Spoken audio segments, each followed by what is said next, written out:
സൂര്യൻ ഉദിച്ചു വരുന്ന ദിവസങ്ങളിൽ ഏറ്റവും അഫ്ളലായിട്ടുള്ളത് ദുനിയാവിലെ ഏറ്റവും ശ്രേഷ്ഠമായ ദിവസങ്ങൾ ഈ 10 ദിവസങ്ങളാണ്. ദുൽഹജ്ജ് മാസത്തിലെ 10 ദിവസങ്ങൾ ദുനിയാവിലെ ഏറ്റവും ശ്രേഷ്ഠമായ ദിവസങ്ങളാണ്. അല്ലാഹുവിന്റെ മാർഗത്തിലുള്ള ജിഹാദിന് പോലും ഈ 10 ദിവസത്തെ സൽക്കർമ്മങ്ങളുടെ പ്രതിഫലമില്ല.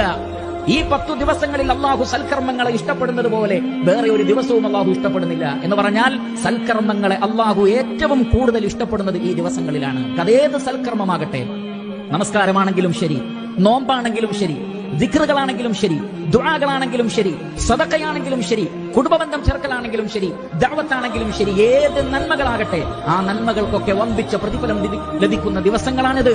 അതുകൊണ്ട് തന്നെ തഹ്ലീൽ, ലാ ഇലാഹ ഇല്ലല്ലാഹ്, തക്ബീർ, അല്ലാഹു അക്ബർ, തഹ്മീദ്, വലില്ലാഹിൽ ഹംദ് അല്ലെങ്കിൽ അൽഹംദുലില്ലാഹ് ധാരാളമായി ഈ ദിവസങ്ങളിൽ വർദ്ധിപ്പിക്കുക എന്ന് റസൂലുള്ളാഹി സ്വല്ലല്ലാഹു അലൈഹി വസല്ലം പഠിപ്പിച്ചിരിക്കുന്നു.